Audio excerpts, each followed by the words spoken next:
Salut à toutes et à tous, c'est Mathieu Loubière, je suis très heureux de vous retrouver pour un nouvel épisode du podcast de GMK. Aujourd'hui, je reçois Guillaume Rall, qui est un kinésithérapeute, mais qui est également enseignant, et qui a la particularité d'être engagé dans différentes actions, que ce soit au niveau syndical ou encore au niveau professionnel. Nous allons donc parler dans ce podcast de l'engagement en général.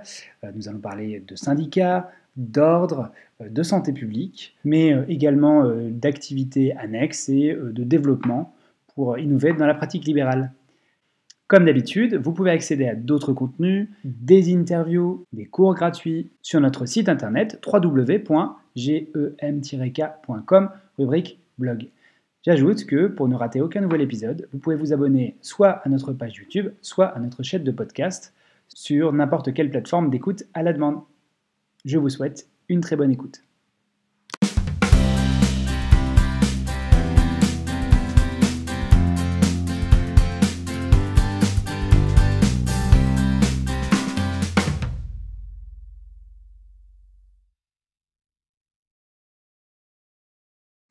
Bonjour à toutes et à tous, je suis vraiment très heureux de vous retrouver pour un nouvel épisode de podcast de la chaîne GMK. Ce sera le dernier épisode de l'année 2020. Effectivement, on l'enregistre fin décembre et je pense qu'il sera diffusé début de l'année 2021. Pour, comme d'habitude, me présenter, je suis Mathieu Loubière, je suis co-gérant de GMK et j'organise des podcasts autour de la profession. On est de plus en plus écoutés, donc d'ailleurs, je vous remercie beaucoup pour ça. Et pour finir à étaler mes liens et conflits d'intérêts, je suis également formateur en formation initiale et continue. Et aujourd'hui, j'ai le plaisir de recevoir Guillaume Rall. Bonjour Guillaume. Salut Mathieu. Comment vas-tu en cette fin d'année? Eh ben ça va, comme on disait un petit peu en aparté, je trouve que cette année 2020 se termine mieux qu'elle a commencé. Ça a été un petit peu bizarre, on va dire, mais bon, on a appris à s'adapter à notre nouvel environnement et puis que ce soit tant au niveau pro que perso, il s'est passé plein de choses. Mais voilà, c'est plutôt une année qui se termine avec plein de belles perspectives pour 2021. Donc ça va bien. Ok, super. Avant de démarrer, est-ce que tu aurais des liens ou des conflits d'intérêts particuliers à annoncer? Alors, bah, c'est intéressant que tu m'évoques ce sujet-là. Des conflits d'intérêts, je vais te répondre que je n'en ai pas, en fait. Tout simplement parce que le terme conflit d'intérêts me gêne un peu. D'une part, il n'est pas défini dans la loi française. Il y a rien qui définit la notion de conflit d'intérêt, même si on l'a défini, tu sais, communément comme un conflit entre une mission publique et un intérêt privé. Voilà. Et le fait que ce conflit peut influencer la manière dont on va exercer nos fonctions. Donc, je n'estime pas que j'ai des activités sur lesquelles je vais influencer la manière dont je vais exercer mes fonctions. Par contre, j'ai effectivement des liens d'intérêt dans le sens où je pense être assez actif pour la profession et que j'interviens dans différentes choses. Donc, je suis kiné libéral. Comme toi, j'interviens en formation initiale. Comme toi, j'ai eu l'occasion d'intervenir notamment à des congrès, à des conférences. J'interviens en formation continue auprès d'autres organismes. Et je suis adhérent à un syndicat, donc le syndicat national des kinésithérapeutes, et je suis adhérent à la Société française de physiothérapie. Voilà, donc, je dirais que j'ai beaucoup d'activités diverses, sans pour autant que ça n'inclut forcément de conflits d'intérêts, mais ce sujet-là est très intéressant et si tu veux, on pourra en reparler. J'ai d'ailleurs quelques exemples à te donner pour étayer ce propos. Bah, justement, ça tombe bien que tu en parles. On va évoquer ces questions-là. C'était ce qui m'intéressait justement dans ton profil, outre le fait qu'on va travailler ensemble, j'y reviens juste après, c'est que tu étais très engagé dans différents éléments, différentes parties, différentes structures professionnelles, si je puis dire. Et ce terme de conflit d'intérêt, ça me fait vraiment plaisir qu'on en parle, que tu apportes peut-être un éclairage. Simplement, avant de démarrer, est-ce que voilà, on a un lien d'intérêt ensemble puisqu'on va travailler ensemble l'année prochaine au sein de GMK. Tu vas animer une formation en présentiel. Est-ce que tu pourrais juste rapidement la présenter parce que innover en pratique libérale, parfois, ça peut ne pas parler. Et éventuellement, après, on avait aussi évoqué, pourquoi pas, un travail autour d'un e-learning. Donc, est-ce que tu pourrais parler de ces deux choses-là, s'il te plaît? Oui, tout à fait. Alors effectivement, la formation innovée dans son exercice libéral, donc c'est une formation que j'ai commencé à développer et à assurer en 2020. Ça faisait bien 3 4 ans que je travaillais dessus. En fait, on aura peut-être l'occasion d'en reparler, mais c'est notamment à travers mon profil plutôt axé santé publique que j'ai eu l'occasion de découvrir dans le cadre d'une formation en master. Je me suis rendu compte que finalement, la kinésithérapie aujourd'hui souffrait peut-être d'un manque de connaissance de l'environnement qu'il y avait autour de la kiné. C'est vrai qu'on a plutôt un bon appareil de formation pour être kinésithérapeute. Maintenant, apprendre l'environnement qu'il y a autour, peut-être qu'il y a un certain nombre de manques, d'insuffisances ou qu'on a du mal à identifier justement ce qui arrive autour. Et de par mes expériences, les formations que j'ai pu faire et les expériences que j'ai pu acquérir, j'ai eu l'impression que apporter ces éléments-là aux kinésithérapeutes, ça pouvait les aider à être plus acteurs au quotidien. C'est-à-dire on entend beaucoup de phrases qui, si on ne les explique pas, peuvent être un peu bateaux. C'est-à-dire, voilà, on est acteur de prévention, il faut faire de la prévention. Ok, très bien. Qu'est-ce que ça veut dire? Comment on le met en place? Comment on peut changer notre quotidien pour pouvoir mettre en place de la prévention? On nous dit qu'il faut faire de la coordination. Ouais, génial, il faut faire de la coordination, c'est important pour le patient, c'est important pour la prise en charge des patients. Ok, comment on la met en œuvre? Qu'est-ce qui fait aujourd'hui qu'on nous demande de faire de plus en plus de coordination? Est-ce qu'il y a des explications politiques? Est-ce qu'il y a des explications économiques? Est-ce qu'il y a des explications sanitaires aussi? Est-ce qu'il y a des explications sociologiques?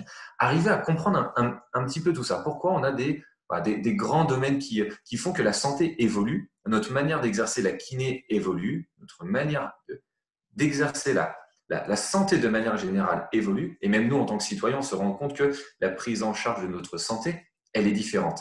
Et elle est différente parce qu'il y a tous ces événements sociologiques, économiques, politiques, sanitaires qui font que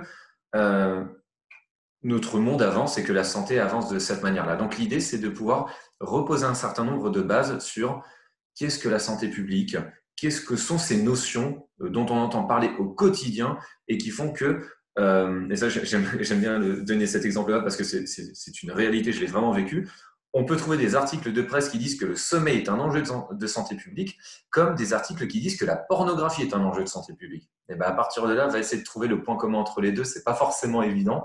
Donc, l'idée, c'est de reposer ces bases-là, de reposer la base de qu'est-ce que la kinésithérapie et comment on peut l'exercer, et quelles sont un peu les règles qui gravitent autour de nous. Parce que si on comprend mieux notre environnement, ce sera peut-être comme ça qu'on arrivera à mieux avancer avec notre monde qui évolue. Parce qu'on n'exerçait pas la kiné de la même manière il y a 30 ans, et dans 30 ans, on ne fera pas du tout la même kinésithérapie qu'aujourd'hui. C'est une certitude. Donc, l'idée, c'est de se dire, bon, peut-être qu'en connaissance de cause, on arrivera à mieux avancer tous ensemble et j'ai l'impression que justement une certaine partie de la profession a des craintes par rapport à l'avenir et elles sont légitimes. Maintenant, j'aimerais pouvoir soulever une partie de ces craintes ou les confirmer en apportant de l'information sur ces sujets-là qui sont peut-être peu abordés. Ok, Voilà. super. Je pense que effectivement c'est un besoin. Moi qui vois beaucoup de kinésithérapeutes libérales, il y a plein de possibilités pour des activités annexes et justement prendre à bras le corps ces problématiques de la prévention, de la coopération. Je pense que ça peut beaucoup parler. Tu as déjà eu des retours sur ce type de formation, tu l'as déjà donné. Quelles sont les réactions des kinés une fois que tu as discuté de tout ça? Alors, la première chose, c'est qu'à la fin de la formation, ils sont fatigués. La formation, elle est sur 2 jours et c'est vrai qu'elle est assez dense, on ne va pas se le cacher.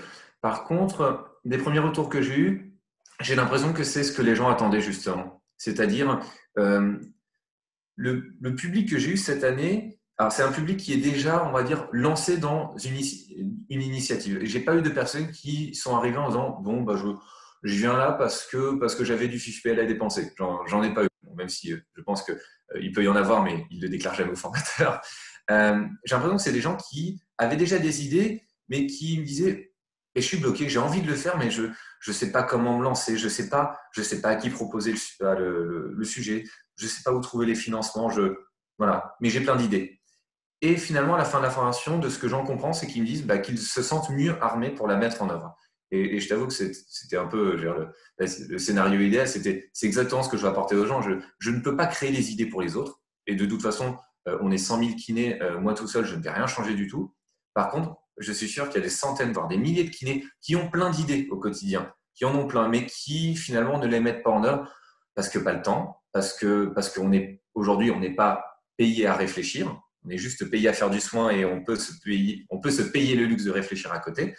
Euh, mais, euh, mais on a du mal à identifier comment constituer ça, comment constituer le projet, comment le vendre politiquement, on va dire, comment le vendre à la population, et puis comment en retirer un bénéfice alors, pour la profession, et puis un bénéfice financier dans le sens où on est prêt à faire plein de choses pour notre profession, mais évidemment, bosser l'équivalent de 1 jour ou 2 jours par semaine gratuitement, à un moment donné, on a un équilibre professionnel et personnel à assumer. Évidemment, il faut intégrer la dimension économique dans nos projets, ça me semble évident. Ça me fait penser que ton profil a toute la légitimité et l'expertise, justement, vous parlez de ça.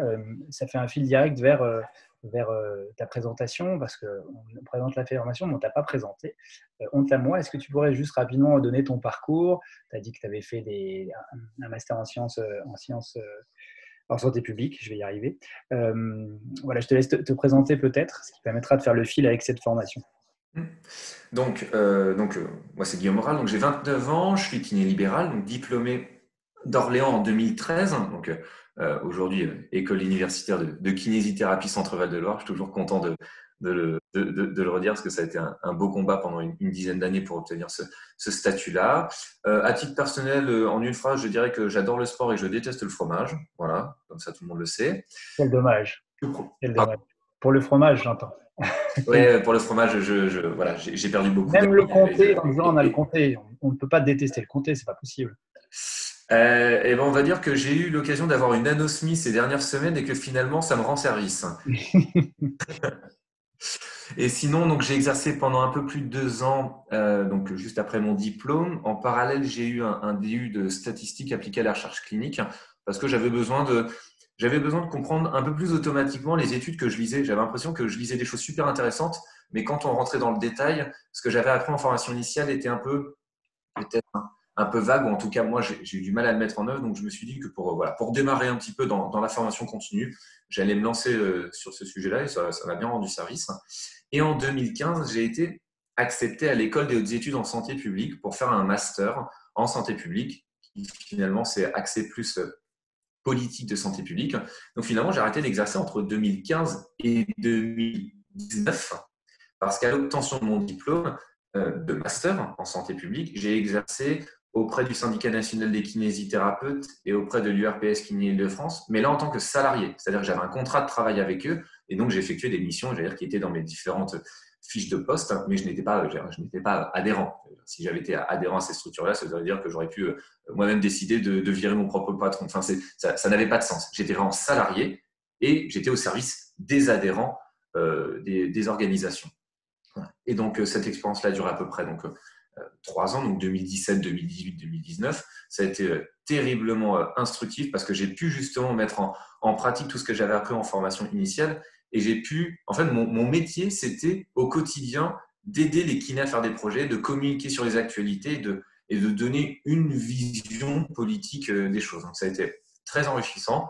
Après, je ne te cache pas que vu que je n'ai pas fait ces études-là parce que la kiné, je n'en voulais plus. Autant j'ai eu pas mal d'amis de master qui étaient infirmiers, ergo, et qui ne voulaient plus faire leur métier. Ils en avaient été dégoûtés. Moi, pas du tout. Au contraire, c'est parce que j'avais envie de m'investir autrement. Et je me suis dit, quitte à arrêter la pratique pendant un moment, on essaiera. Et puis finalement, durant l'année, on va dire 2019, je sentais que j'avais quand même envie de reprendre la pratique clinique. Donc, je me suis relancé en 2020 dans la pratique. J'ai créé un cabinet avec quelques amis en zone sous-dotée à côté d'Orléans. Et donc, là, ça fait 1 an que j'ai repris la pratique. Évidemment, je suis toujours adhérent je suis maintenant adhérent, simple adhérent au syndicat national des kinés. Et puis, voilà, je continue à suivre les actualités politiques parce que ça me passionne toujours autant. Formation kiné, j'ai commencé la formation de McKenzie il y a un moment. Je pense que je vais la poursuivre. Et puis, je me suis un petit peu formé en neuro parce qu'on a un petit peu tout en zone sous-dotée. Voilà pour mon parcours et peut-être juste pour l'organisation, on va dire, de ma semaine, parce que effectivement, je suis pas, avec tout ce que je fais, je suis pas 5 jours au cabinet. Je suis, on va dire, 3 à 4 jours au cabinet, un jour, on va dire, pour tout ce qui est enseignement, projet, autres projets, un peu de syndicat pour voilà, lire de la biblio, voilà, accompagner quelques adhérents. Et puis ensuite, je fais des gardes de kiné-respi, puis un peu de formation continue le week-end. Donc c'est un planning bien chargé, mais de temps en temps, dès qu'il y a des petites demi-journées ou journées qui ne sont pas comblées, ça fait aussi du bien de se reposer. Ok, donc un exercice dont tu as un profil très, très diversifié. Et surtout, moi, c'est pourquoi t'interroger. On en avait déjà discuté. C'était sur la notion d'engagement au sens large, engagement dans sa profession, engagement éventuellement dans les instances syndicales et politiques ou autres. Avant de démarrer, pour bien qu'on parle de la même chose, souvent, parfois on n'est pas d'accord sur les mots et le vocabulaire. Je voulais simplement que tu puisses nous définir, selon toi, euh, ce qu'était un syndicat, un ordre, une société savante et les avantages et inconvénients des uns et des autres, s'il y en avait évidemment. Déjà, la première chose, c'est que ces organisations-là ne font pas la même chose. Voilà. Pour certains, il y a des choses qui sont définies dans la loi, et il y en a d'autres où ça n'est pas forcément défini. Par exemple, un syndicat, c'est défini dans le Code du travail. Un syndicat, ça défend les droits et les intérêts des personnes visées par l'organisation. Ça peut être des intérêts collectifs, ça peut être des intérêts individuels. Donc ça, c'est une définition qui est très large. Et d'ailleurs, on parle de syndicats, ça peut aussi regrouper des associations professionnelles. Voilà, on peut être syndicat national, on peut être association professionnelle. En tout cas, c'est le regroupement de personnes autour de mêmes valeurs. Il n'y a pas d'obligation à créer des syndicats. Comme il y a une liberté de création d'associations, il y a une liberté de création d'un syndicat. Donc, l'objectif de base, c'est celui-là. Ensuite, pour les professions de santé, et donc notamment la profession de kiné, il y a la distinction entre les syndicats, on va dire tous les syndicats professionnels, et des syndicats dits représentatifs. Ça, c'est notamment pour les kinés libéraux. Les syndicats représentatifs, c'est ceux qui négocient la convention avec la Sécu. Voilà, donc ils négocient, on va dire, les tarifs, les règles démographiques, les évolutions de nomenclature, toutes ces choses-là. Et donc le terme de syndicat représentatif, il a un sens particulier pour notre profession de kiné. Ça, on va dire que c'est les syndicats. Voilà. Ensuite, les sociétés savantes, ça va être pareil, des organisations, ça peut être des associations aussi, dont les membres vont plutôt rendre compte de leurs travaux et de leurs recherches. Et ça, d'ailleurs, je crois que c'est une définition, ça doit être le genre le Larousse qui dit ça. Donc, c'est rendre compte de travaux et discussion autour de ces travaux. Donc, en fait, si on peut dire que le syndicat a une dimension peut-être plus politique, la société savante va avoir peut-être une dimension plus scientifique. Mais dans tous les cas, c'est des gens qui se regroupent autour de valeurs communes, de travaux communs. Voilà. Donc c'est pour ça qu'on peut avoir tendance à mettre d'un côté les syndicats, c'est du politique, les sociétés savantes, c'est du scientifique, même si dans la réalité, ça n'est pas le cas. Et il y a plein de manières d'expliquer en quoi les sociétés savantes font beaucoup de politique, même si elles ne le disent pas. Et d'ailleurs, ça n'est pas forcément volontaire. Hein. Je ne dis pas que c'est quelque chose de caché, mais quand on voit la définition même de la politique, les sociétés savantes font de la politique. À titre personnel, moi, je pense que c'est une excellente chose. Aucun problème par rapport à ça. On peut peut-être citer quelques exemples de sociétés savantes en France. Ouais, il y en a plein. Peut-être que celle qui est qui est la plus large et qui tente de fédérer aujourd'hui les sociétés savantes en kiné, c'est la SFP, la Société française de physiothérapie. Il y a la Société de kinésithérapie de rééducation, la Société française de rééducation de l'épaule, il y a les kinés du sport, il y a Kiné France Prévention. Le collège de la massokinésithérapie aussi, peut-être. Pardon? Le collège de la massokinésithérapie aussi. Eh bien justement, le collège de la massokinésithérapie, ça n'est pas une société savante. Ah, alors ça Le collège m'intéresse. de la massokinésithérapie, c'est une organisation qui a été créée en 2012 pour favoriser justement la communication entre toutes les entités de la profession et apporter une caution à la fois scientifique et politique. Et d'ailleurs, qui il y a dans ce CMK, dans ce collège de la massokiné? Il y a les sociétés savantes et il y a les syndicats. Et il y a en plus des membres, alors je ne sais plus si c'est observateur ou consultatif, mais l'ordre est également intégré dans ce collège. Donc le collège en soi n'est pas une société savante, même si elle est officiellement là dans la loi maintenant, la caution scientifique de la profession. D'accord, mais tu vois, C'est notamment celle qui est sollicitée, c'est le CMK qui va être sollicité pour les appels à experts de Tout à fait. l'AS, voilà, de la Haute Autorité de Santé. Tu vois, bah là, tu viens de m'apprendre quelque chose dans ma tête. C'était un peu l'équivalent d'une société savante, mais je n'avais pas conscience qu'il y avait cette connexion qui permet de coordonner, en fait, si je comprends bien, les différents acteurs de la profession. Ouais, sur la diffusion, on va dire, des travaux scientifiques. Et d'ailleurs, dans la loi, les textes sont pas mal en train d'évoluer à ce niveau-là. On ne va pas rentrer dans le détail parce que sinon on y passera 3 heures. Mais le CMK est en train de prendre un essor de plus en plus important dans la profession et il devra avoir un rôle de plus en plus développé, notamment sur la définition des orientations prioritaires pour la formation continue aussi. Donc, il aura un rôle à jouer dans la formation continue. Il est en train de l'avoir. Donc voilà. Et ensuite, il y a le Conseil de l'ordre qui n'a rien à voir avec tout ça. C'est-à-dire que ça n'est pas une organisation professionnelle où les gens se regroupent autour de valeurs communes. C'est une entité qui a été créée par la loi. Elle a été créée par la loi en 2004 et puis mise en œuvre en 2006.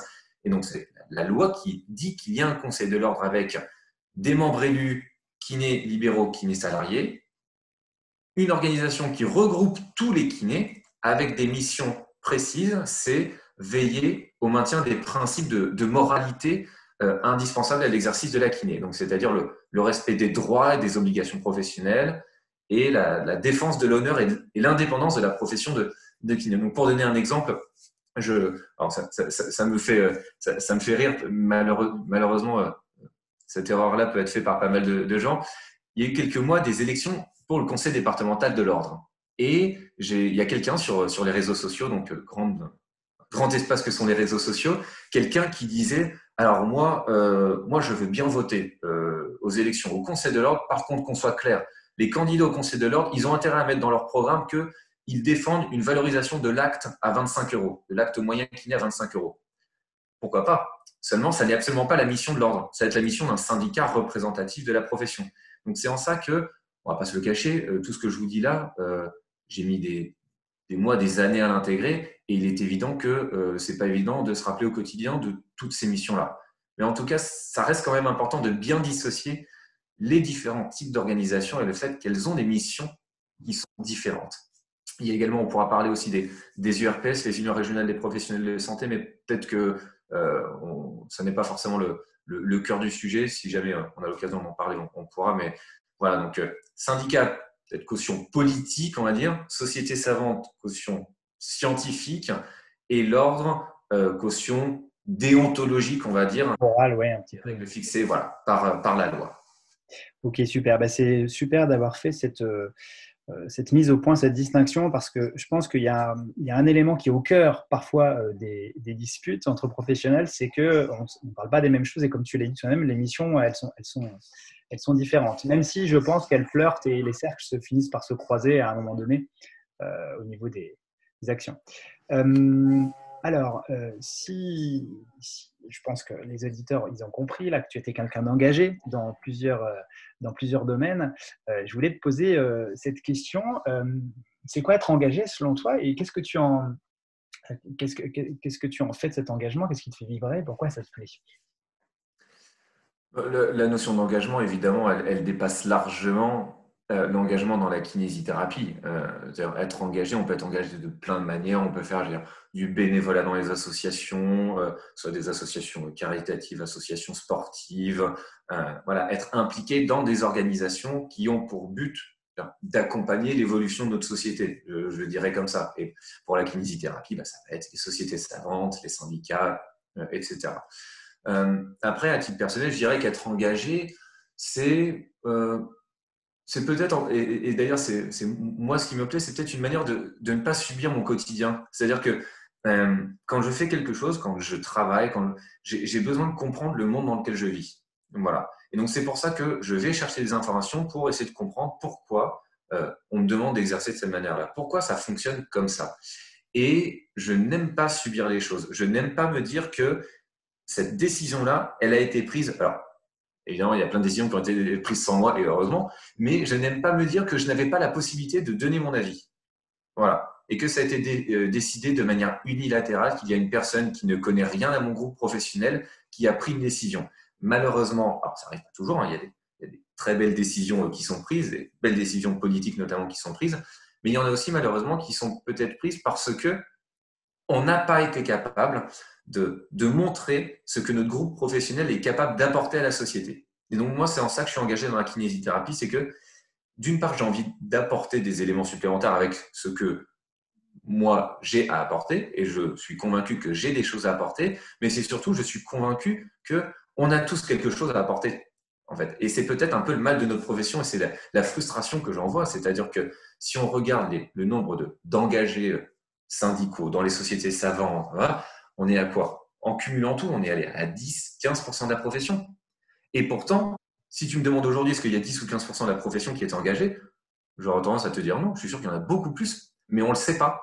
On ne le sait pas. Il y a des gens qui ont des formidables idées, mais qui n'ont jamais eu l'occasion de les mettre en valeur. Il y a des gens qui ont des super projets, mais qui ne verront jamais le jour parce qu'ils n'ont pas fait la bonne rencontre, parce que voilà, j'ai envie d'apporter ce que moi je peux apporter, mais j'ai envie d'accompagner les gens aussi pour qu'ils puissent apporter ce que eux peuvent apporter. Parce que j'ai beau avoir personnellement des compétences sur les sujets dont on vient aborder, et il est vrai que si tu me demandes si je suis compétent sur la définition de ces organisations-là, je vais te répondre oui.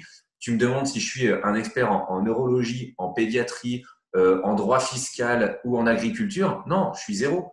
Par contre, étant donné que je suis zéro, en tout cas, je suis loin d'être aussi à l'aise qu'avec les organisations pro. Personnellement, je serais très, très, très intéressé à l'idée de rencontrer les personnes qui vont m'aider à comprendre. Voilà. Donc, c'est pour ça que je suis engagé. C'est parce que je sais que certaines personnes peuvent avoir besoin des connaissances que j'ai acquises, comme moi, j'ai autant besoin des personnes qui ont eu un certain nombre de connaissances. Et par exemple, alors, je t'avoue, c'est même pas pour cirer les pompes, c'est une réalité. Actuellement, dans ma pratique, je me pose de plus en plus de questions sur l'intérêt des mobilisations neurodynamiques. Je me rends compte que dans ma pratique, j'ai l'impression que c'est vraiment quelque chose sur lequel je n'étais pas beaucoup allé et pour lequel j'ai des résultats qui sont vraiment intéressants. Et je sais notamment qu'au GEMK, il y a des formations de ce type-là. Donc voilà, je n'ai aucune prétention d'avoir beaucoup de connaissances sur le sujet. Par contre, je crois avoir identifié quelqu'un qui pourrait m'aider. Et ben, moi, j'ai envie que cette personne-là soit mise en valeur parce que si elle a réussi ou si elle réussit à m'aider, elle va probablement réussir à en aider d'autres parce on est beaucoup à avoir les mêmes besoins. Voilà pour moi ce que c'est l'engagement, c'est comprendre comment fonctionne notre monde et ne pas subir. J'aime beaucoup le mot que tu utilises, à ne pas subir le quotidien.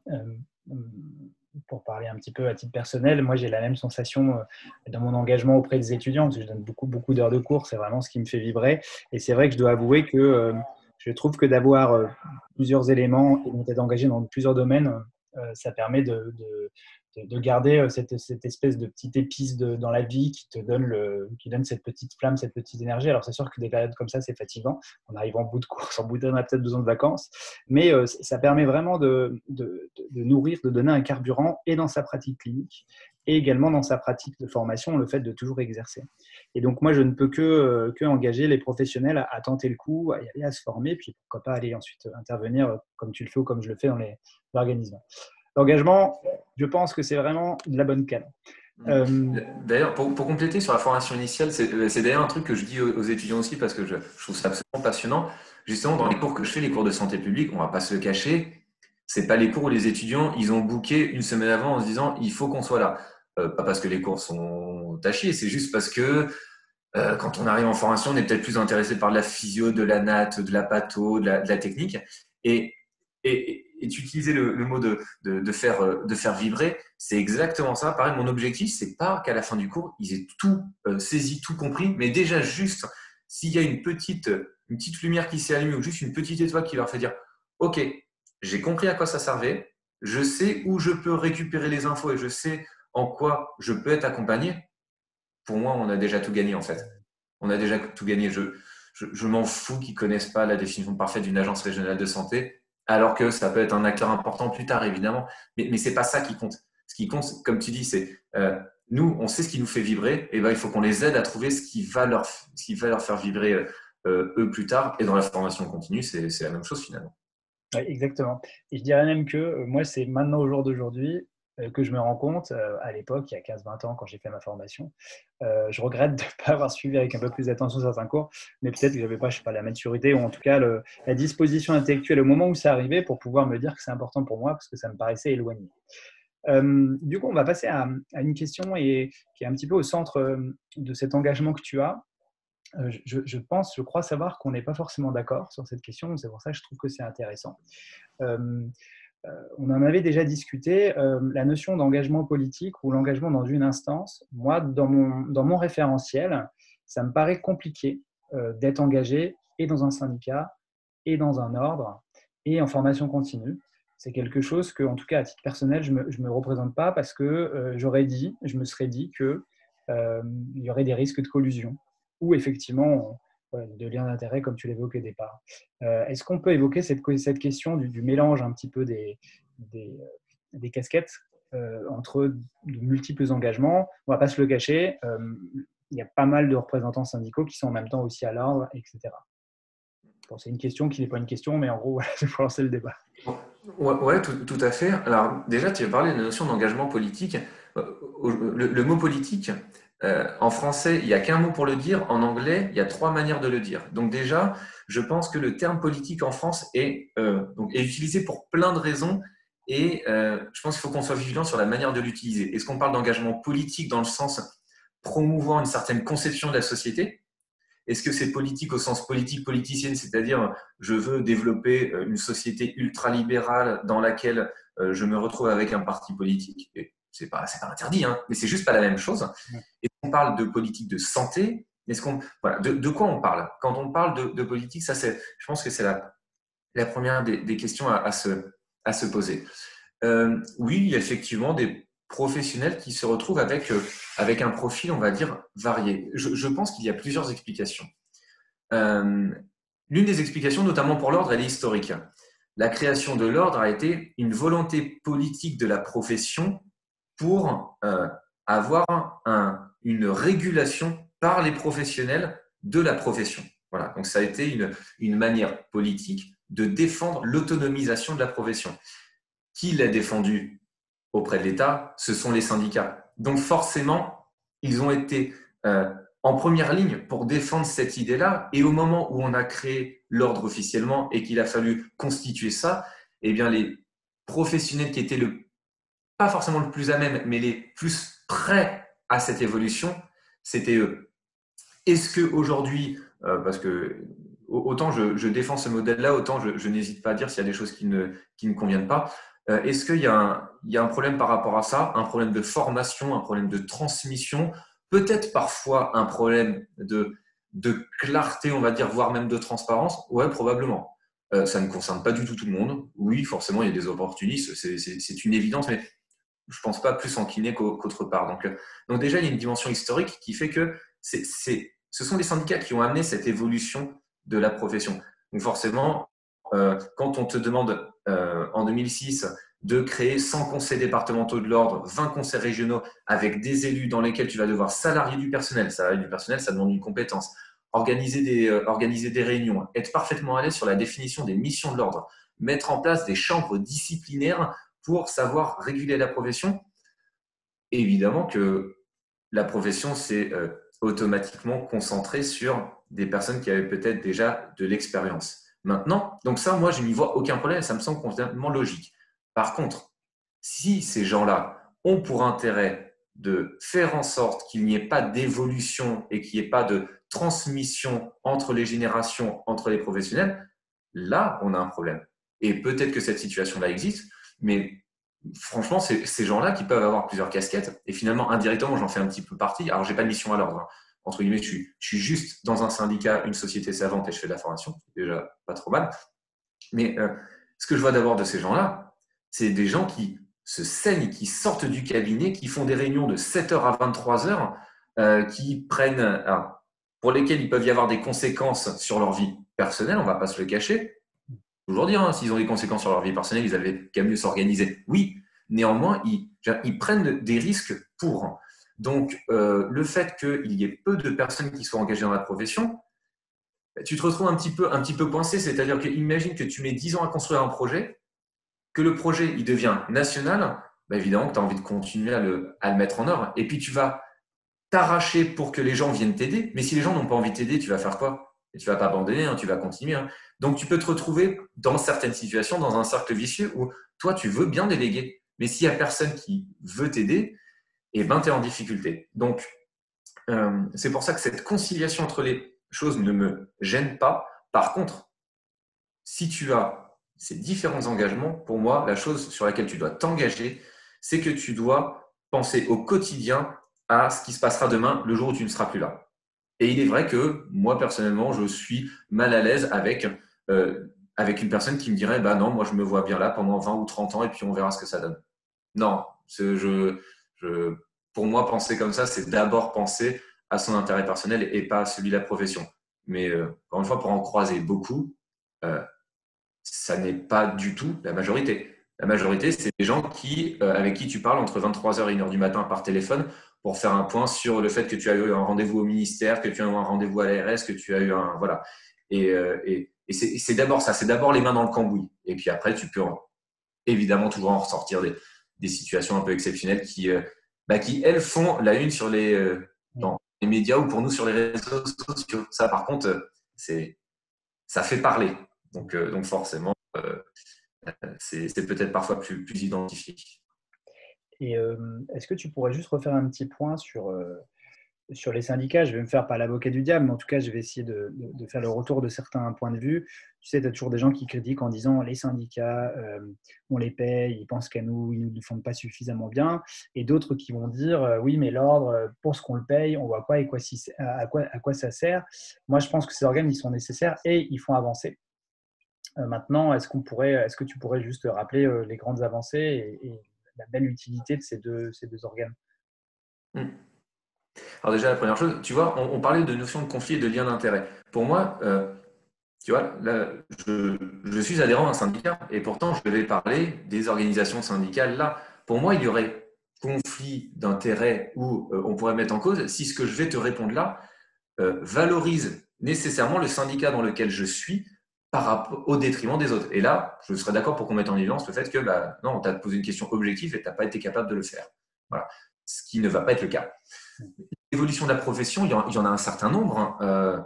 Après tout, certains diront que ce ne sont pas forcément des belles évolutions. Moi, je les vois comme des belles évolutions. Peut-être la plus symbolique ces dernières années, alors deux symboliques. La première, l'évolution de la définition en 2016, qui fait que de la création de la profession à 2016, la kinésithérapie dans la loi, c'était le massage et la gymnastique médicale.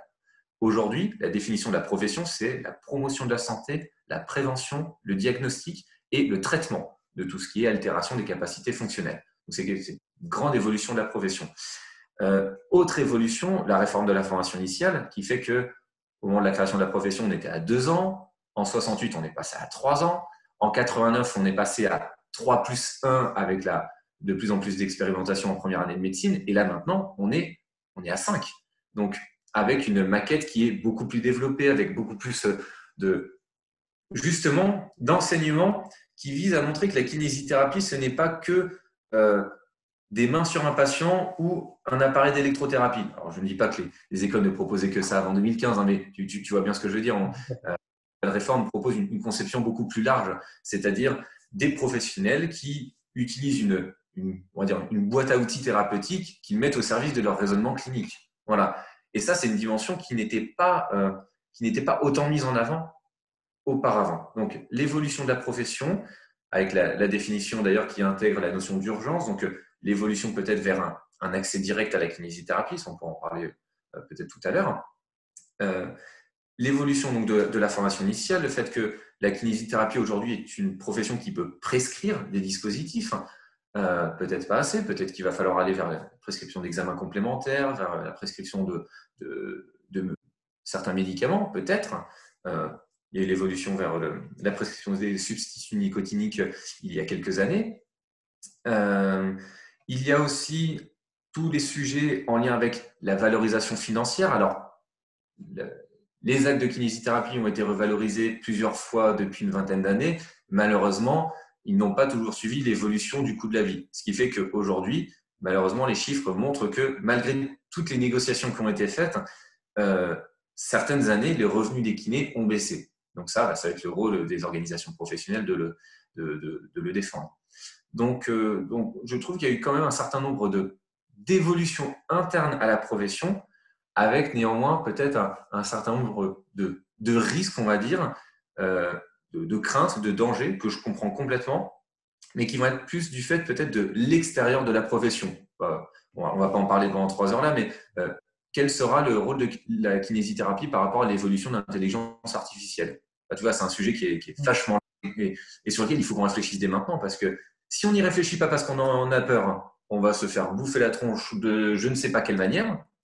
Si on en parle, ça ne veut pas dire qu'on est forcément d'accord, mais ça veut dire qu'on peut proposer une évolution de la conception de la société, mais on ne fera pas reculer l'évolution de l'intelligence artificielle. Tu vois. Donc, il y a beaucoup d'évolutions possibles par rapport à ça. Et puis, sur le fonctionnement de l'ordre, le premier contact que tu as avec l'ordre, c'est le fait d'être inscrit au tableau de l'ordre. Donc, évidemment, les gens le voient, entre guillemets, quand tu n'as pas de soucis, c'est une chambre d'enregistrement finalement, qui vérifie tes contrats et qui vérifie que tu es bien au tableau de l'ordre. Mais dans le quotidien, le Conseil national de l'ordre fait un travail au moins autant important, si ce n'est plus, j'allais dire, parce qu'ils ont notamment beaucoup plus de moyens que les syndicats professionnels. Il y a toutes les chambres disciplinaires qui gèrent un certain nombre de litiges entre consoeurs et confrères et avec les patients. Il y a toutes ces missions d'entraide qui sont réalisées. Donc, en gros, oui, tu peux avoir l'impression que si tu n'as pas de soucis, tu peux ne pas en avoir besoin. Après, je ne suis pas sûr qu'il y ait tant de personnes qui aient appelé les conseils de l'ordre en ayant un souci et que le conseil de l'ordre lui ait vraiment dit va te faire voir, je n'ai rien à te proposer.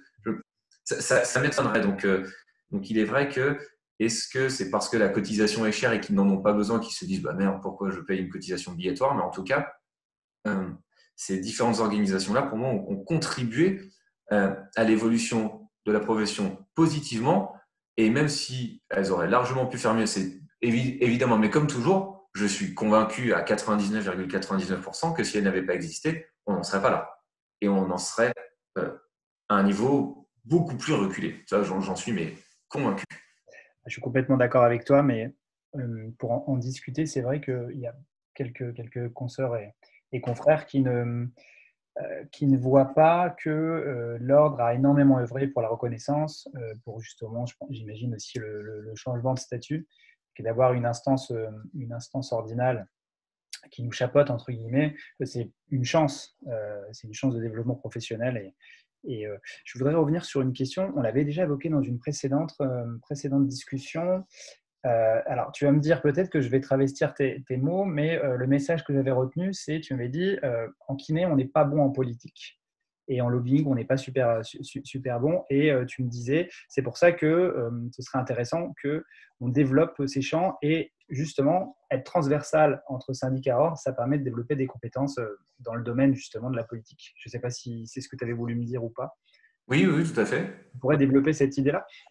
Oui, c'est le fait que, alors c'est pas la condition sine qua non pour avoir une reconnaissance extraordinaire de la profession, mais on se rend compte que euh, il y a des considérations historiques qui font que certaines professions ont été plus mises en avant dans le champ de la santé, évidemment la profession médicale en premier et très largement. Et il est vrai que la connaissance du monde politique et l'implication dans le monde politique fait que nécessairement, si tu es plus en lien avec les personnes qui vont prendre les décisions, tu peux plus être à même de les convaincre, de les influencer, sachant qu'encore une fois, pour l'avoir vécu un paquet de fois, il y a des décisions politiques qui sont prises contre notre profession, mais ça n'est pas toujours, comme certains le pensent, pour nous faire chier. C'est aussi parce qu'il y en a plein qui ne connaissent pas la kinésithérapie. Donc, c'est-à-dire que si jamais tu n'as jamais l'occasion d'échanger avec ces gens-là, de comprendre que c'est lui qui va prendre cette décision-là pour la profession, mais finalement, tu pourras lui reprocher d'avoir pris une mauvaise décision, mais tu n'auras jamais eu l'occasion d'échanger avec. Donc, la connaissance du milieu politique et même peut-être l'engagement politique, je pense, est un outil supplémentaire pour comprendre comment fonctionne comment fonctionne notre système. C'est-à-dire que si jamais tu ne sais pas que l'examen d'une loi passe par l'Assemblée nationale et le Sénat, qu'il passe d'abord par des commissions dans lesquelles tu as l'étude d'un texte qui est réalisé par les députés et les sénateurs, si tu ne sais pas que aller voir ton député, ça peut avoir un impact sur l'évolution d'un texte, et tu t'en sors pas en fait. Tu vas juste regarder le texte et puis tu vas pleurer à la fin en disant merde, j'ai l'impression de l'avoir subi. Tu peux faire du lobbying auprès des députés, auprès des sénateurs, directement auprès du ministère, auprès des personnels municipaux, tu as plein de leviers pour transmettre une idée qui n'est pas forcément une bonne ou une mauvaise idée, mais qui est surtout une idée dont personne n'avait jamais entendu parler. Et en soi, j'allais dire, moi, je n'en veux pas forcément aux personnalités politiques de ne pas être au courant de tous nos soucis du quotidien. Par contre, je serais d'autant plus critique si jamais je leur transmets un problème et qu'ils ne l'identifient pas comme quelque chose d'important pour nous. Et là, effectivement, j'aurais tendance à dire, ils ont décidé de ne pas nous écouter. Malheureusement, ça arrive. Mais il y a aussi d'autres situations où, en fait, ils se disent, OK, je n'avais pas vu le problème de cette manière-là. Donc, je comprends pourquoi cette demande est importante pour vous. Donc, on va faire en sorte de pouvoir la faire évoluer. Et ça fonctionne parfois comme ça. Donc c'est plutôt, voilà, c'est plutôt intéressant. Et je pense qu'on peut vraiment avoir un rôle à jouer, un rôle à jouer au niveau politique. Alors, petite anecdote, même si en soi ça n'a pas changé le cours de l'histoire, mais j'aime bien la raconter parce que c'était assez dingue. C'était en 2012, il y avait un texte qui passait. Donc j'étais représentant à la Fédération nationale des étudiants en kiné à l'époque. Donc j'étais avec mes écouteurs, j'écoutais les commissions de l'Assemblée nationale. Et en fait, il y avait un texte qui devait éventuellement faire évoluer la première année de médecine en lien avec les kinés. Et j'entends un monsieur qui, je te dirai le nom du monsieur après, c'est pour ça que l'anecdote est assez drôle, qui nous propose une évolution qui n'allait pas du tout dans le sens de ce qu'on lui avait dit quand on l'avait rencontré. Et donc là, qu'est-ce que je fais? J'étais dans mon lit, j'étais dans mon lit avec mes écouteurs, mon ordi, et là, je lui envoie un tweet où j'hashtag plein de monde en disant, en gros, un peu mieux dit, mais c'est quoi cette idée à la con? Voilà. Le live de l'Assemblée nationale s'arrête, je reçois un coup de fil, le gars m'appelle en me disant, non mais écoutez, je pense qu'on ne s'est pas bien compris, en fait, ce qu'on voulait dire, c'est qu'il y avait des projets qui allaient dans ce sens-là, et finalement, en fait, la décision qui a été prise n'a pas influé dans le mauvais sens comme on avait peur que ce soit. Je ne sais pas s'il y a un lien avec cette communication-là, mais en tout cas, sur le moment, j'ai eu l'impression qu'il s'était passé quelque chose. Et bien, cette personne-là, c'est Olivier Véran. D'accord. Voilà, qui était suppléant d'une députée à l'époque et qui était porteur de ce travail-là. Et donc, en fait, sur le moment, je m'étais dit, putain, mais en fait, on peut avoir un impact sur les choses. Ça n'arrive pas tout le temps. Cette situation-là ne m'est jamais arrivée ensuite. Mais sur le moment, je me suis dit, waouh, il y a vraiment des choses à faire. Et si on est 100, 1000, 2000, 5000, 10 000 à avoir ces petites opportunités-là, mais on n'aura pas forcément une évolution parfaite, mais toujours plus que si on est 0,5% de la profession à s'investir. Enfin, voilà, je ne sais pas si ça répond à ta… Ici, ça soulève aussi une deuxième observation. Tu vas peut-être pouvoir me donner ton avis. J'ai l'impression, je ne connais pas les chiffres, mais c'est une impression que j'ai, que l'engagement dans les syndicats et en l'ordre, dans certains départements, c'est difficile, ils n'ont pas de candidats. Comment t'expliques ce désamour ou peut-être cette méconnaissance, cette difficulté à s'engager dans ces structures? Eh ben, en rassemblant un petit peu tout ce que je t'ai dit depuis tout à l'heure, hein, peut-être déjà une méconnaissance des structures, c'est-à-dire que, vas-y, investis-toi à l'ordre. Je ne sais pas ce que c'est. Et puis, j'ai pas le temps. On va pas se le cacher aussi. On n'a pas une pratique où on recherche du boulot en soi. Donc, quand tu es 50 heures semaine dans ton câble et que tu as un modèle économique qui fait que tu as des prêts à rembourser, des choses comme ça, et qu'on te dit, va falloir que tu t'investisses un petit peu plus, quand dans les organisations professionnelles, notamment alors, tu as des indemnités compensatrices de perte de revenus. On ne va pas se le cacher, elles sont là, elles sont bien, mais clairement, et ça, c'est un petit message pour tous ceux qui pensent que les personnes qui sont dans les organisations professionnelles se gavent. Non, non, tu perds de l'argent à t'investir. Hein. Tu perds de l'argent. Tu n'es pas toujours bénévole, mais tu perds de l'argent. Donc, le fait de ne pas avoir le temps, parce qu'on a, pour la grande majorité d'entre nous, des plannings bien complets, le fait de ne pas forcément connaître les organisations, le fait de ne pas y être intéressé non plus, c'est-à-dire que tu vois, par exemple, aujourd'hui, je suis plus investi dans les syndicats qu'à l'ordre parce que je suis plus sensible aux problématiques politiques, voilà, de santé et à tout ce qui est investissement auprès de la Sécu que la déontologie. Et peut-être que d'autres vont être comme moi et vont dire, bah, finalement, ces sujets-là ne me passionnent pas, donc ça peut être un sujet. Et puis ensuite, peut-être aussi que les organisations professionnelles, que ce soit l'ordre ou d'autres, ont peut-être un travail à faire pour inciter à l'initiative. Peut-être que il y a ce manque de transmission, ce manque de formation, ce manque d'accompagnement de la profession. C'est-à-dire que je suis convaincu que la très grande majorité de ceux qui s'impliquent à l'ordre font du super travail. Le souci, c'est qu'on ne le sait pas toujours et que quand ils le disent, ils ne le disent peut-être pas de la bonne manière. Il y a aussi toute une communication à faire derrière. Voilà. Quand quelqu'un fait des choses, si on ne reçoit pas l'info de la bonne manière, on peut avoir l'impression qu'elle ne fait pas quelque chose que j'attends. Donc, il y a peut-être un enjeu de formation et de communication qui fait qu'aujourd'hui, les kinés n'ont pas justement ont une vision assez négative des organisations professionnelles, mais peut-être plus par manque d'accompagnement de ces organisations-là et par méconnaissance aussi de leur côté. Je pense que la responsabilité est partagée entre les deux. Ok, je te remercie. Je reviens juste sur la notion de santé publique. Comme tu as fait un master dedans, c'est quand même pas commun. Je pense pas qu'il y ait beaucoup de kinés qui aient fait, même si ça devient très courant maintenant que les kinés fassent des masters, surtout les jeunes générations. En santé publique, j'en connais pas d'autres. Qu'est-ce que ça t'a apporté comme grande leçon, ce cursus-là? Alors, la notion de santé publique est extrêmement large, donc il y en a quand même de plus en plus, des kinés qui font des masters en santé publique, mais par exemple, mon associé, il a fait un master en santé publique, qualité des soins, hygiène et sécurité. D'accord. C'est pas du tout de la politique comme moi j'ai pu le faire. L'épidémiologie en soi, c'est de la santé publique.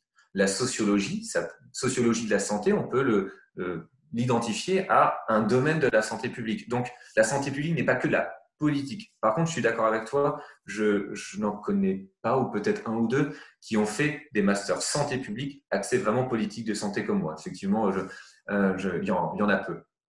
Ce que ça m'a apporté, j'aime bien dire à mes étudiants, résumer la situation en une phrase. C'est un sociologue qui s'appelle Didier Fassin et qui dit que faire de la santé publique, c'est changer son regard et son intervention par rapport au monde. Et en fait, c'est exactement ça. C'est ça que j'ai appris. C'est le fait d'arriver à regarder un problème de santé ou même un problème politique avec d'autres regards. Voilà. Et pas uniquement mon regard de kiné libéral centré sur ma pratique, ce qui est très bien. Seulement, si à un moment donné, on veut défendre une conception de la kinésithérapie, pour moi, on est obligé de prendre de la hauteur. Ça peut laisser penser qu'on réfléchit mieux que les autres, mais avoir peut-être plus de perspective, prendre du recul. Voilà, prendre du recul sur les choses. Et ça m'a beaucoup aidé. Que ce soit dans ma pratique clinique, même aujourd'hui, ou dans la compréhension des enjeux de santé, qui font que c'est con, mais aujourd'hui, les causes de mortalité évitables en France, c'est tabac 80 000 morts, pollution de l'air 50 000 morts, alcool 50 000 morts. À ces trois facteurs de risque-là, tu as plus d'un tiers des causes de mortalité en France. Ça, c'est pour les facteurs de risque. Et pour les pathologies, cancer, pathologie cardiovasculaire, tu as un tiers des décès. Voilà. Qui font que si tu veux penser le rôle de la kinésithérapie dans le système de santé, si déjà tu as ces grandes dimensions-là et que tu te dis merde, peut-être que la kiné va mourir, moi quand je vois ces chiffres-là, je me dis que non seulement la kiné ne va pas mourir, mais elle a un rôle qui va évoluer dans ce sens-là et je pense qu'il faut le faire évoluer dans ce sens-là. Est-ce que demain on aura une tarification à 35 € pour l'entorse de cheville? La réponse de mon point de vue est non, et on ne l'aura jamais. Est-ce un problème? Peut-être. Peut-être, tous ceux qui font du musculo-squelettique vont dire ouais, mais tu fais chier, moi je fais pas de cardio, donc c'est un problème. Néanmoins, quand on regarde l'évolution des besoins de santé, et on se rend compte qu'il y a de la place pour tout le monde et il y a beaucoup de place pour nous. Maintenant, oui, ce ne sera pas la même place qu'aujourd'hui et ce ne sera peut-être pas la même place qu'il y a 30 ans. Donc c'est ça que ça m'a appris mon master, c'est prendre du recul sur les choses pour pouvoir parler de la kinésithérapie dans un environnement et pas que parler de la kinésithérapie. Et à ce propos, je peux me permettre de faire un petit éclairage. Tu viens de signer l'écriture, finir l'écriture, coécriture d'un livre. Tu pourrais nous en dire un petit peu plus? Oui, bien sûr. Effectivement, c'est un ouvrage qu'on a rédigé il y a plusieurs mois maintenant. La sortie est un petit peu décalée avec Yann Lefaou et Aurélie Morichon. Tout ça coordonné Bien, Palo. dirigé par Adrien Palot, que tu connais. Que tu connais. Ce bouquin, en fait, ça a été un peu en tout cas à titre personnel, je ne veux pas parler au nom de Yann et Aurélie, ça a été un peu la traduction de tout ce que j'ai voulu dire aux gens et de tout ce que j'ai trouvé comme information. Parce que l'idée, c'est pas je ne donne pas ma conception de la santé publique.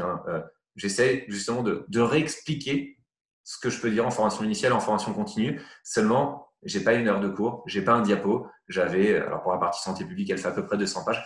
J'avais 200 pages pour pouvoir expliquer ça. Quand je dis je n'oublie pas évidemment mes co-auteurs, parce qu'on est 3 auteurs principaux sur l'ouvrage, mais il y a d'autres co-auteurs dans différentes parties. Donc, de mon côté, je vais quand même les citer rapidement parce qu'ils m'ont beaucoup aidé. Il y a Julien Grouès, il y a Anthony Demont, il y a Juliette Quentin, il y a Guillaume Camine, il y a Olivier Saltarelli et il y a Éric Brun. Normalement, je n'en oublie pas. C'est enfin, en tout cas, il y a beaucoup de noms que je connais et ce sont des gens de Ouais. bonne qualité.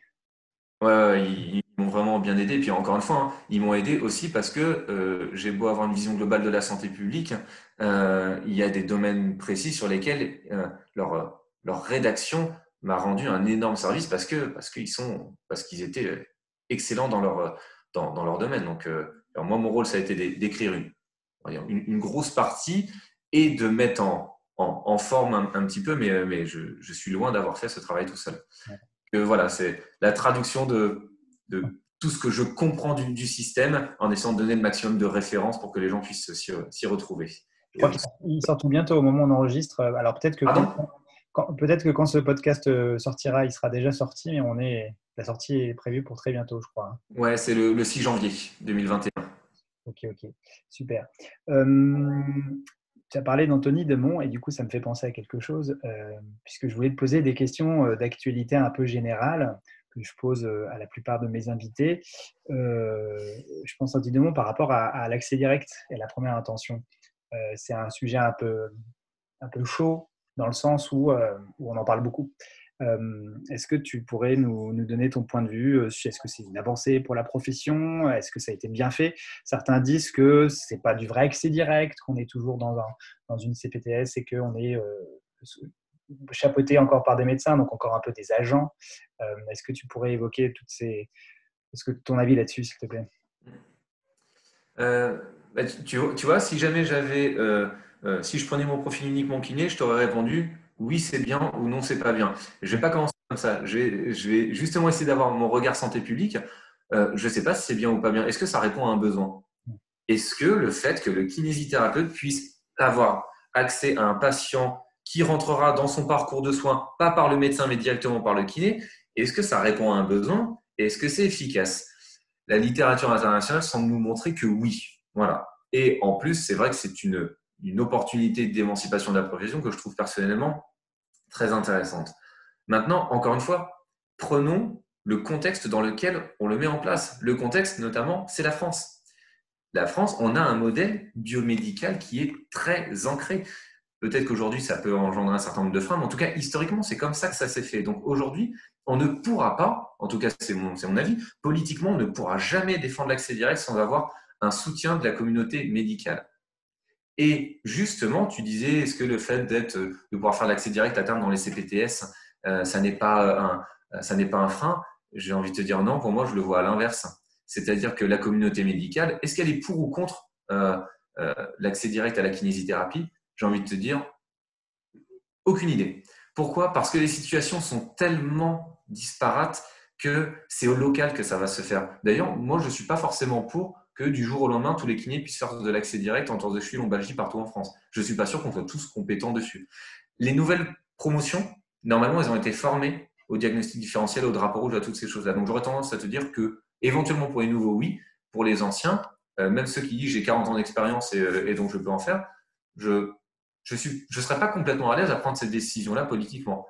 Par contre, en local, ça peut se développer et je pense que ça va se développer et ça va massivement se développer. Pour donner un ordre d'idée ou une idée, dans la CPTS dans laquelle je suis en train de travailler avec d'autres collègues kinés et autres, c'est les médecins qui nous demandent de le mettre en place. C'est-à-dire qu'on leur a proposé l'idée et ils nous ont dit non mais les gars, c'est une idée de dingue, mais quand est-ce qu'on commence? Tu vois? Donc, si on voit le problème macro, on peut avoir tendance à se dire ouais, il y a une communauté médicale forte en France, peut-être un peu réfractaire au changement, un peu. Oui, peut-être qu'il y a quelques personnalités politiques qu'on entend beaucoup et qui ont cette vision-là. Maintenant, en tout cas sur le terrain, moi, là où je suis personnellement, c'est eux qui nous demandent. Et au moment où on aura tous les éléments pour pouvoir mettre de l'accès direct, notamment dans une CPTS, parce qu'aujourd'hui, ce n'est pas encore complètement possible, mais on va sauter dessus. Et les médecins sont ravis de nous former, ils sont ravis de nous donner des compétences de prescription d'examens complémentaires, de prescription dentalgique, de prescription d'arrêt de travail. Ils veulent nous donner ça parce que ça répond à un besoin de la population et parce que ça répond à un besoin de leur pratique, parce que ça libérera du temps médical. Donc en fait, je ne crois pas à la mise en application nationale d'un coup du jour au lendemain. Par contre, en local, il peut y avoir des choses formidables. Et j'ai la chance d'être avec dans un environnement malheureusement sous-doté, mais sur lequel le besoin est énorme, et des médecins qui me disent on a envie de bosser avec vous, vous êtes important. Donc en fait, je ne me sens absolument pas subordonné au médecin, mais pas du tout. Oui, c'est lui qui fait mes prescriptions médicales, mais parce que le système est fait comme ça, donc je ne me sens pas subordonné. Et là, c'est eux qui nous disent vous avez des choses à vous apporter que nous, on n'a pas ou qu'on n'a pas le temps de faire. Welcome. Ok, très bien. Parfait. Merci beaucoup. Est-ce que tu pourrais aussi peut-être, alors je ne sais pas si tu as un avis là-dessus, parce que c'est une question très floue et un petit peu transversale. Comment tu trouves le climat professionnel, toi qui croises beaucoup de kinés ces derniers mois, avec toute la période qu'on vient de traverser, là, tu les sens comment les kinés? Eh bien, je les sens surtout cette année. C'est vrai que je les sens particulièrement inquiets. Mais en fait, je les sens inquiets euh, par rapport à l'environnement donc global, mais aussi par rapport à l'environnement de la profession. Et je te disais tout à l'heure, je pense que tout le monde est un petit peu responsable. Je, je pense que les kinés sont aussi responsables en partie de ce climat d'inquiétude, dans le sens où, par exemple, j'ai vu beaucoup de gens, alors ça c'est très personnel et peut-être que les gens me diront, bah oui, mais nous on réfléchit pas comme ça, très bien. J'ai vu beaucoup de gens être paniqués au moment des confinements à l'idée d'arrêter l'exercice ou de reprendre l'exercice. Alors évidemment, sur le plan sanitaire et financier, on a tous été un peu flippés. Mais à un moment donné, au moment où ils ont parlé de déconfinement, euh, on a eu des recommandations de l'ordre qui au début a dit on n'a pas les équipements pour continuer les soins. Notre recommandation, c'est d'arrêter. Voilà, donc personnellement, j'ai arrêté. Et puis, on a eu les équipements lors du deuxième confinement. J'ai estimé à titre individuel que j'avais les conditions pour reprendre. J'ai pas attendu que le Conseil de l'ordre me dise ce que j'ai à faire et j'ai repris. Et il y a plein de gens qui se sont retrouvés dans la situation où en fait ils ont attendu, ils ont subi en fait. Voilà, ils ont subi. Et ça, je pense que malheureusement, ça n'a pas aidé à se sentir mieux. Et pourquoi ils ont subi? Et c'est là où je te dis, pour moi, je pense qu'il y a un peu les deux responsabilités. C'est-à-dire que je pense qu'ils ont subi parce que peut-être que certains ne sont pas allés assez au devant de l'information et au devant de ce qu'on était capable de leur proposer. Et à l'inverse, je pense aussi qu'il y avait peut-être un manque de clarté des différentes organisations, parce qu'il y a eu des couacs de communication évidents au niveau des organisations, même kinés, qui font que déjà que les gens étaient un peu perdus, euh, ils n'allaient pas forcément à la recherche des outils, et en plus, les outils qu'on leur donnait, parfois, ils n'étaient pas pertinents. Donc, euh, donc voilà, encore une fois, je pense qu'on a tous notre part de responsabilité et j'espère que cette inquiétude-là va se lever, notamment par rapport à la période Covid. Après, je vois une autre inquiétude par rapport à l'évolution de la profession, notamment à sa valorisation financière parce que ça avance pas aussi vite que les gens le voudraient. Ben là, pareil, en fait, il y a à la fois il y a une vérité là-dedans qui fait que notre valorisation financière n'est pas à la hauteur de ce qu'on devrait avoir, de ce qu'on pourrait avoir. C'est vrai. Et les gens qui le disent, je suis d'accord avec eux. Maintenant, il y a aussi la réalité du terrain, la réalité économique, la réalité de ceux qui nous défendent et qui ne sont pas assez pour nous défendre. Il y a la réalité de notre système économique, que ce soit en France, mais partout dans le monde, est en train d'évoluer et qu'avoir le discours de on n'est pas payé, on veut mieux être payé, aujourd'hui, ça fonctionnait peut-être il y a quelques années, aujourd'hui, ça ne fonctionne plus. Ça ne veut pas dire qu'il faut arrêter de demander des valorisations. C'est-à-dire qu'il faut peut-être trouver une autre stratégie pour le faire. Et si jamais on est dans ce discours-là, je pense qu'on peut faire du bon travail. Maintenant, il y a malheureusement des gens qui n'ont pas envie de ça, mais peut-être toujours par crainte, et ça peut s'entendre, et qu'on entend beaucoup à travers différents canaux de communication et qui font que même les bonnes volontés, parfois, sont un peu déformées et font que la première chose qu'on retient, c'est non, mais on a peur, on va tous mourir. Mm. Oui, il y a des raisons d'être craintif de certaines choses, ouais, mais si c'est le cas, expliquons-les. Voilà. Expliquons ce qu'on craint, expliquons ce qu'il ne faut pas craindre. Les CPTS, il y a des choses géniales dedans. Ben, il y a peut-être un certain nombre de risques aussi. Et ben, présentons les pour et les contre, et puis après, encore une fois, c'est juste se faire un avis éclairé sur un sujet avec du pour et du contre. Hein. Quand on voit notre société discuter des vaccins, par exemple, voilà, c'est un peu la même chose. Hein. On a ce climat de confiance, défiance, crainte, espoir qui fait que si on ne prend pas le temps de se poser, en fait, on est complètement perdu.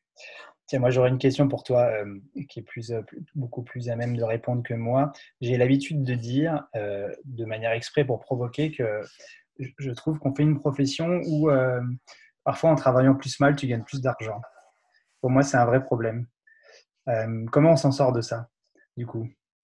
Tu vois ce que je veux dire? Alors, je vois tout à fait ce que tu veux dire. C'est pour ça que Comment on la s'en sort? phrase à proprement parler, je ne suis pas d'accord dessus parce que euh, je pense que c'est pas vrai, mais je vais dire pourquoi. Moi, je dis que, une autre manière de le dire, je dis qu'on est, alors ça va plaire à certains et peut-être pas à d'autres, mais notre président élu entre 2007 et 2012 disait travailler plus pour gagner plus. Aujourd'hui, notre modèle de financement, c'est exactement ça. Parce qu'on a une valorisation majoritairement très, très, très majoritairement à l'acte. Ce qui fait que, il est vrai que si jamais tu prends 4 patients en même temps, tu vas gagner 4 fois plus que quelqu'un qui en prend qu'un. Quelqu'un qui prend 4 patients en même temps, on peut se dire qu'il peut avoir une pratique moins qualitative que l'autre. Seulement, je n'aime pas trop rentrer dans ce débat-là parce que je suis convaincu qu'il y a des gens qui ont des plateaux techniques qui font que, Voilà. Je suis d'accord qu'on ne peut pas généraliser. voilà, c'est ça, qui peuvent prendre 2 patients et avec qui ça peut très bien se passer. Et si tu as un seul patient à la fois et que tu fais n'importe quoi avec, donc je ne suis pas très à l'aise avec cette idée de ceux qui prennent un patient bossent bien et ceux qui en prennent plus bossent pas bien. Je pense que c'est pas aussi évident. Néanmoins, je te rejoins sur. Je peux comprendre la frustration quand même de certains, enfin, notamment dans mon champ musculo-squelettique, il y a parfois des frustrations, tu vois. Et moi, je me pose réellement la question, comment faire pour changer les pratiques d'un point de vue général, pour que finalement l'investissement de certains collègues, certaines collègues, soit valorisé par rapport peut-être alors évidemment, moi, je parle de ceux vraiment qui abusent, quoi. On peut tout à fait faire des sessions de groupe, au contraire. Mais tu vois ce que je veux dire. Il y en a vraiment qui. Tout à fait. Tout à fait. Et bien, il y a de nombreuses études en sciences humaines, alors, c'est pas moi qui le dis, hein, je me base sur des sources qui montrent que la manière de valoriser les professionnels de santé a un impact sur leur manière de pratiquer. Et que la valorisation à l'acte est un modèle inflationniste, dans le sens où si tu veux gagner plus, soit tu vois plus de monde, soit tu les vois plus souvent, soit tu augmentes ton taux horaire, et si tu veux pas augmenter, enfin, si tu veux pas augmenter ton nombre d'heures, eh ben, tu réduis. Donc, ça a un effet, ça valorise la productivité du professionnel au détriment peut-être de d'autres éléments. Donc, la littérature dit que justement, valoriser les professionnels de santé avec un seul mode de rémunération n'est pas forcément la meilleure idée. Et comme tu le dis, finalement, avec la valorisation à l'acte, tu n'es pas valorisé si tu travailles bien. En tout cas, il n'y a pas d'élément qui le montre parce que justement, si tu travailles bien, ton patient, il va se barrer plus tôt. Donc, on pourrait presque se dire que, et d'ailleurs c'est le cas, il y a le risque de demande induite en fait. C'est-à-dire que finalement, si jamais ton patient il s'en va, et ben, si jamais tu n'en as pas un nouveau qui attend, ben, en fait tu vas avoir un créneau libre, donc tu vas gagner moins d'argent en fait. Donc, peut-être qu'on peut jouer sur d'autres formes de valorisation financière. Et par exemple, quand tu fais de la prévention dans les entreprises, quand tu fais une action de prévention dans les entreprises, pas pris en charge par la Sécu, mais quand tu proposes un tarif, tu proposes un tarif à la journée. Tu ne proposes pas un tarif, tu ne dis pas au chef d'entreprise, alors moi je vais faire de la MK38 par salarié que vous allez me proposer. Non, tu as un tarif jour, que tu aies 3 personnes ou 35 personnes. Et toi en soi, tu t'en fiches du nombre de personnes par rapport à ta valorisation financière. Tu sais que tu vas être payé pour ce que tu mérites en diffusant un message. Donc c'est en ça que la valorisation à l'acte exclusive ne me semble pas être la solution absolue, que l'application d'un certain nombre de forfaits dans certaines prises en charge, pas forcément toutes, ça peut être pertinent. Par contre, il est évident, et ça c'est un peu la crainte qu'on peut avoir, certains disent la tarification à l'acte va disparaître. Personnellement, je ne pense pas qu'elle va disparaître. Par contre, elle aura un poids moins important Et il est évident que si jamais l'État décide de forfaitiser plein de choses et de supprimer la tarification à l'acte, en fait, ce sera faire la même connerie qu'aujourd'hui, mais dans l'autre sens. Donc, ce serait complètement absurde. Et je pense qu'il faut combattre ça politiquement. Et pour donner une idée, les rémunérations sur objectifs de santé publique des médecins, donc les forfaits que les médecins obtiennent, aujourd'hui, en moyenne, pour un médecin généraliste, il me semble que c'est 7 ou 8 000 euros par an. Personnellement, moi, je suis pas contre avoir une valorisation de 7 à 8 000 euros par an si c'est du forfait. Hein. Je m'en fiche que ma séance d'entorse de cheville reste à 16,13 €. Si jamais je suis valorisé pour le fait d'aller faire du domicile, pour le fait de m'engager dans de l'évaluation pratique professionnelle, pour le fait de faire de la prévention, pour le fait de faire, je sais pas, de la démarche qualité, mais moi, ça me va très bien. Moi, je veux juste que si on me demande de travailler mieux, ça ne me prenne pas plus de temps et que ça ne me fasse pas perdre d'argent, et au contraire, que ça m'en fasse plutôt gagner. Voilà. Donc, jouer sur les modes de rémunération, je pense que ça peut avoir un impact. Par contre, attention, ça ne veut pas dire qu'il faut le mettre n'importe comment. Parce que si jamais une manière de valoriser le kiné, c'est la satisfaction du patient et qu'on crée un TripAdvisor du soin et que finalement, pour avoir une prime en fin d'année, il faut que tu aies 4,8 sur 5, moi là, c'est un truc qui me fait flipper, personnellement. Donc,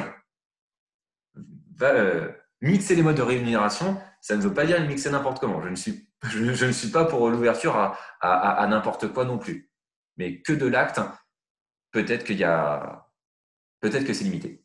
Merci beaucoup. C'est une question difficile. Tes projets pour la suite, Guillaume? Mais déjà, j'allais dire consolider un petit peu ce que je fais aujourd'hui, c'est-à-dire que sur la formation initiale, alors je suis impliqué dans quelques écoles, mais surtout à Orléans. J'aimerais bien pouvoir consolider ce que j'ai mis en œuvre parce que maintenant, je dois donner, je sais pas, une petite centaine d'heures à peu près. Donc, mine de rien, c'est quand même un travail, on va dire, conséquent. Et la santé publique, ça change tout le temps, mais tout le temps, tout le temps, tout le temps. Ce qui fait que le bouquin qu'on vient de sortir, je pourrais déjà sortir une V2 dans 6 mois. Parce que ça évolue tout le temps. Alors que, je vais dire, l'anatomie de la hanche, globalement, à part si tu fais quelques découvertes, normalement, il n'y a pas trop de risques que ça change. Donc, mes cours, ça me prend un certain temps pour les faire évoluer. La formation continue, évidemment, aussi. Le bouquin, on verra s'il y a une V2, mais probablement qu'on retournera vite dessus pour voir si l'actualité n'a pas trop fait bouger les choses. D'ailleurs, on a dû réécrire une partie du bouquin avec le Covid, forcément, parce que quand on parle d'enjeux épidémiologiques, on n'avait pas parlé de Covid il y a un peu plus d'1 an. On a mis quelques petits paragraphes en plus, parce que sinon, ça aurait été étrange. Et puis voilà, l'engagement syndical, je compte bien le continuer aussi, parce que ça me plaît toujours autant. Donc ouais, juste continuer à faire ce que j'ai fait là, mais peut-être en le consolidant, on va dire. Et puis mon activité libérale, je vais continuer à me former moi-même, à accueillir des stagiaires. Donc ça fait une vie professionnelle déjà bien remplie. Et puis ensuite, on verra. Peut-être qu'il y aura d'autres projets qui viendront plus tard, mais pour l'instant, rien de concret. Et puis, si jamais j'ai d'autres projets qui arrivent, il va falloir en élaguer d'autres, hein, parce que tout ne tiendra pas et que je tiens à ma vie personnelle aussi, parce que mine de rien, on s'implique comme des fous dans notre profession, c'est génial. Mais après, il ne faut pas oublier que quand on rentre chez soi, il y a aussi une autre vie et ça reste, de mon point de vue, la plus importante. Super, ça c'était le regard dans l'avenir. Maintenant, si on jette un petit coup d'œil dans le rétroviseur, je pose toujours 2 questions. J'aime bien les poser parce que j'ai des réponses qui sont très différentes. Si tu avais une baguette magique et que tu as la possibilité de revenir un petit peu en arrière pour changer une chose, 2 situations, est-ce que tu changerais quelque chose sur ton parcours professionnel? Et deuxième question, de manière plus large, pour la profession en général. Alors, dans mon parcours professionnel, rien du tout. Je ne change rien du tout pour une raison, c'est parce que j'ai eu des réussites et j'ai eu des échecs et que je me suis rendu compte que tous les échecs que j'avais eus m'avaient apporté de bonnes choses par la suite. Donc finalement, en fait, tu m'aurais posé la question 5 minutes après un échec, je t'aurais peut-être dit oui, je veux changer quelque chose. Peut-être par contre que pendant ma formation initiale, pendant mes études, j'ai tellement été impliqué dans les associations, les organisations politiques parce que j'adorais ça, qui font que de temps en temps, je regrette peut-être un peu de ne pas avoir été plus assidu en cours parce que finalement, je vais dire que les sujets parfois sur lesquels je me sens les moins à l'aise, c'est quand il faut retourner sur de l'anatomie, de la physio ou de la patho. Donc bon, j'ai arrêté d'exercer pendant un moment, donc forcément, j'ai lu plus de bouquins de kiné aujourd'hui peut-être cette année que pendant mes études. Donc peut-être un peu plus de maturité sur la compréhension de mon métier pendant mes études. Voilà. Et ensuite, c'était sur les décisions. Sur les décisions professionnelles, s'il y avait quelque chose qui aurait pu soit accélérer, soit limiter un risque, qu'est-ce que tu… hum, Non plus, parce que j'ai pas envie de revenir en arrière et de dire on aurait dû faire comme ça, comme ça. En tout cas, sur les décisions prises. Par contre, euh, j'ai eu l'occasion. Alors là, forcément, j'ai une étiquette syndicale parce que j'y allais au nom d'un syndicat quand j'étais salarié. J'ai participé aux négociations de l'avenant 5 à l'époque. Donc, entre guillemets, j'ai vu ce qui s'est passé. J'ai vu les décisions qui ont été prises et voilà, j'ai vu tout le tollé que ça a fait derrière avec des gens qui étaient contents, des gens qui n'étaient pas contents. Je ne regrette pas les décisions qui ont été prises à l'époque. J'ai eu une petite part d'influence dessus, pas la majorité, mais je l'assume tout à fait. Par contre, je pense que la profession de manière générale, et forcément les organisations syndicales, auraient dû peut-être faire plus attention à la manière d'expliquer les décisions. Qu'elles soient bonnes ou pas bonnes. Peut-être qu'il y a eu des mauvais choix qui ont été faits, peut-être qu'il y a eu des bons choix, mais je pense que et c'est d'ailleurs la raison pour laquelle je pense que l'engagement aujourd'hui est difficile, c'est qu'il y a beaucoup de gens qui se saignent pour faire plein de choses, mais je pense qu'ils ne prennent pas le temps d'expliquer pourquoi ils le font et comment ils le font.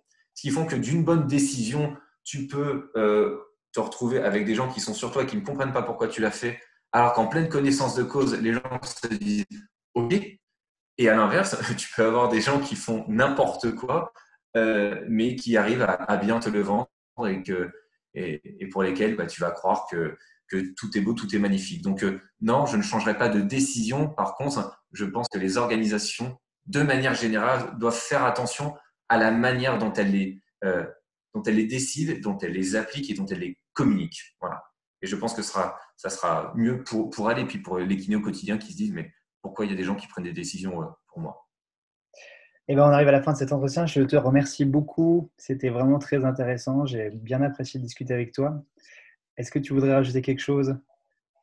Non, un grand merci à toi aussi. C'est vrai que j'avais pas eu l'occasion de faire ce format avec un organisme de formation. C'était très agréable. Et puis, merci pour la sincérité des questions, parce qu'effectivement, je veux dire, avoir un débat comme ça, si c'est pour avoir des questions stériles, ça n'a aucun intérêt. Donc, j'ai beaucoup aimé ce format, les questions que tu as pu me poser, parce qu'il n'y a pas de, il y a- pour moi, il n'y a pas de questions pièges ou il y a pas de mauvaises questions. Donc, non, merci pour ce, pour ce moment comme dit.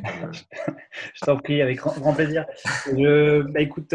Écoutez, merci de nous avoir écoutés. Si vous avez écouté jusque-là, c'était bien sympathique de votre part. Juste, je ne le rappelle pas tout le temps, mais vous pouvez vous abonner au podcast, que ce soit sur Deezer, Spotify, pour pouvoir accéder aux épisodes.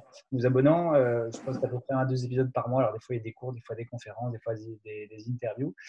Mais voilà. Et puis, éventuellement, un petit like, ça peut nous aider aussi. Voilà, je vous souhaite à toutes et tous un bon moment parce que je ne sais pas quand est-ce que vous l'écoutez. Merci à toi, Guillaume. Et à plus tard Merci. pour un prochain À épisode. très bientôt. Salut.